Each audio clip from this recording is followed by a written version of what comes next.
Hi ನಮಸ್ಕಾರ ಸ್ನೇಹಿತರೆ. ಎಲ್ಲ ನನ್ನ ರೈತ ಮಿತ್ರರಿಗೆ ಪ್ರೀತಿಯ ಸ್ವಾಗತ.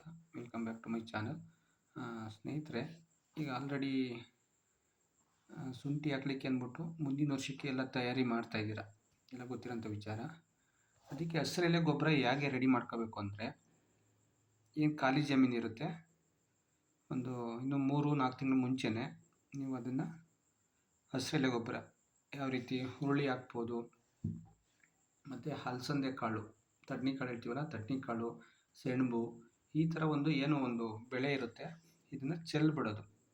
ಏನು ಶುಂಠಿ ಹಾಕಬೇಕು ಅಂತ ಪ್ಲ್ಯಾನ್ ಮಾಡಿರ್ತೀರ, ಜಮೀನಿಗೆ ಚೆಲ್ಬಿಟ್ಟು 40ರಿಂದ 60 ದಿನ ಆ ಟೈಮಲ್ಲಿ, ಅಂದರೆ ಹೂ ಬಿಡೋಕ್ಕಿಂತ ಮುಂಚೆನೇ ಅದನ್ನು ಮತ್ತೆ ನೀವು ಎಲ್ಲ ಫುಲ್ ಮಣ್ಣಿಗೆ ಮಿಕ್ಸ್ ಮಾಡೋದ್ರಿಂದ, ಅಂದರೆ ರೋಟಿ ಓಡಿಸೋದ್ರಿಂದ ಮಣ್ಣಿಗೆ ಮಿಕ್ಸ್ ಆಗೋದ್ರಿಂದ ಹಸಿರೆಲೆ ಗೊಬ್ಬರ ನೀವು ಚೆನ್ನಾಗಿ ರೆಡಿ ಮಾಡ್ಕೋಬೋದು.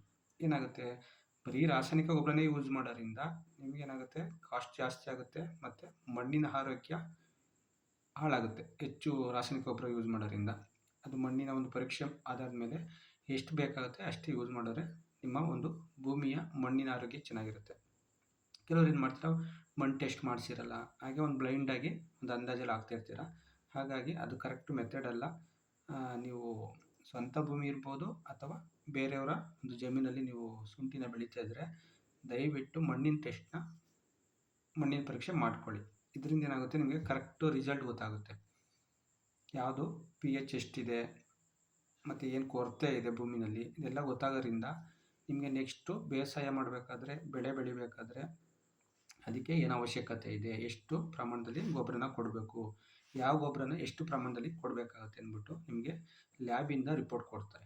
ಆ ಒಂದು ಆಧಾರದಲ್ಲಿ ನೀವು ಗೊಬ್ಬರ ಎಲ್ಲ ಕೊಡೋದ್ರಿಂದ ಏನಾಗುತ್ತೆ, ಮಣ್ಣಿನ ಆರೋಗ್ಯನ ಕಾಪಾಡ್ಕೋಬೋದು. ಜೊತೆಗೆ ನಿಮಗೆ ಸುಮ್ಮನೆ ದುಂದು ಹೆಚ್ಚಾಗಲ್ಲ. ಸುಮ್ಮನೆ ಪಕ್ಕ ಜಮೀನವರು 5 ಚೀಲ ಗೊಬ್ಬರ ಹಾಕಿದ್ದಾರೆ ಅಂದ್ಬಿಟ್ಟು ನಾವು ಇನ್ನೂ 2 ಚೀಲ ಜಾಸ್ತಿ ಹಾಕೋಣ ಅಂದ್ಬಿಟ್ಟು ಹಾಕ್ತಾಯಿರ್ತೀರ. ಹಾಗೇನಾಗುತ್ತೆ, ಸುಮ್ಮನೆ ಖರ್ಚು ಜಾಸ್ತಿ ಆಗ್ತಿರುತ್ತೆ. ಖರ್ಚು ಕಮ್ಮಿ ಮಾಡಲಿಕ್ಕೆ ಮತ್ತು ಒಳ್ಳೆ ಇಳುವರಿ ತೆಗಿಲಿಕ್ಕೆ, ಹೆಚ್ಚು ಇಳುವರಿ ತೆಗಿಬೇಕು ಅಂದರೆ ಈ ಮೆಥಡ್ನ ಯೂಸ್ ಮಾಡಿ. ಪ್ರತಿಯೊಬ್ಬರು ಕೂಡ ಮಣ್ಣಿನ ಪರೀಕ್ಷೆ ಮಾಡ್ಕೊಳ್ಳಿ. ಮಣ್ಣಿನ ಪರೀಕ್ಷೆ ಯಾವ ರೀತಿ ಮಾಡಬೇಕು ಏನು ಅಂದ್ಬಿಟ್ಟು ನಾನು ಆಲ್ರೆಡಿ ನನ್ನ ಚಾನಲ್ನಲ್ಲಿ ಮಣ್ಣಿನ ಪರೀಕ್ಷೆ ಯಾವ ರೀತಿ ಮಾಡಬೇಕು ಅಂತ ಚಾನಲ್ನಲ್ಲಿ ಎಲ್ಲ ವಿವರವನ್ನು ತಿಳಿಸಿದ್ದೀನಿ. ಅದನ್ನು ನೋಡಿದ್ರೆ ನಿಮಗೆ ಗೊತ್ತಾಗುತ್ತೆ. ಅದಾದಮೇಲೆ ಏನೋ ಡೌಟ್ ಇದೆ ಅಂದರೆ ಕಮೆಂಟ್ ಮಾಡಿ, ಇಲ್ಲ ಕಾಲ್ ಮಾಡಿ, ಮೆಸೇಜ್ ಮಾಡಿ, ನಿಮಗೆ ಮಾಹಿತಿ ನಾನು ಕೊಡ್ತೀನಿ. ಈ ಹಸಿರೆಲೆ ಗೊಬ್ಬರನ ಜಾಸ್ತಿ ಮಾಡೋದ್ರಿಂದ ಏನಾಗುತ್ತೆ, ನಿಮಗೆ ಬೇರೆ ಗೊಬ್ಬರದ ಅವಶ್ಯಕತೆ ಕಮ್ಮಿ ಆಗುತ್ತೆ. ನೀವೇ ರೆಡಿ ಮಾಡ್ಕೊಳ್ಳೋಂಥದ್ದು, ಯಾವುದೇ ರೀತಿ ದುಡ್ಡು ಜಾಸ್ತಿ ಖರ್ಚು ಬರಲ್ಲ. ಜಸ್ಟ್ ಸೀಡ್ಸ್ ತಂದುಬಿಟ್ಟು ಚೆಲ್ಬಿಟ್ಟು ಒಂದು ಹೂವಾಗುತ್ತಲ್ಲ, ಹೂವಾಗೋಕ್ಕೆ ಮುಂಚೆನೇ ಅದನ್ನು ನೀವು ರೋಟ್ರಿ ಹೊಡೆಸ್ಬಿಟ್ಟು ಮಣ್ಣಿಗೆ ಸೇರಿಸ್ಬಿಡಿ. ಹೂವಾದ್ಮೇಲೆ ಏನಾಗುತ್ತೆ, ಫೈಬರು ಕಂಟೆಂಟ್ ಜಾಸ್ತಿ ಆಗುತ್ತೆ.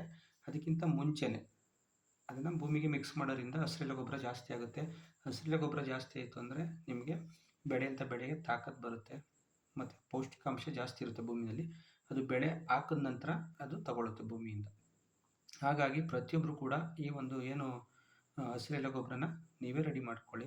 ತುಂಬ ನಿಮಗೆ ಒಳ್ಳೆ ಎಫೆಕ್ಟಿವ್ ಆಗಿ ರಿಸಲ್ಟ್ ಬರುತ್ತೆ.